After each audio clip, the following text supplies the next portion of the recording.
যদি আপনার তকদিরে নসিবে থাকে উড়ে উড়ে আসবে আপনার কাছে, উড়ে উড়ে। আর যদি আপনার নসিবে না থাকে, রিজিকে না থাকে, সামনে থাকার পর আপনি স্পর্শ করতে পারবেন না। মুসলমান যখন এই আকীদায় বিশ্বাসী, রিজিকে আজ থাকলে আসবেই, সুতরাং আমার কষ্ট করে কারো সম্পত্তিতে, কারো রিজিকে, কারো কোনো কিছুতে আমার হস্তক্ষেপ করার কোনো দরকার নেই।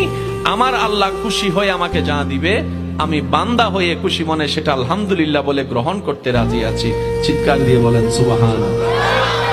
পৃথিবীর সমস্ত রাস্তা তৈরি হয়েছে ধৈর্যের মাধ্যমে। জেদ দিয়ে, রাগ দিয়ে, মেজাজ দিয়ে রাস্তা তৈরি হয় না, রাস্তা ভেঙেছে। একটু জোরে বলেন না। রাগ দিয়ে, হিংসা দিয়ে, মেজাজ দিয়ে রাস্তা ভাঙতে জগৎ দেখেছে। ধৈর্য দিয়ে রাস্তা তৈরি হয়, সহ্য দিয়ে রাস্তা মজবুত হয়, রবের উপর ভরসা দিয়ে সেই রাস্তা স্মুথ হয়ে যায়। বলেন সুবহানাল্লাহ। যদি আগাতে চান শর্ত এইটাই, দ্বিতীয় কোনো অপশন নাই, কারণ যে আল্লাহ দিবেন সে আল্লাহ শর্তগুলো দিয়েছেন।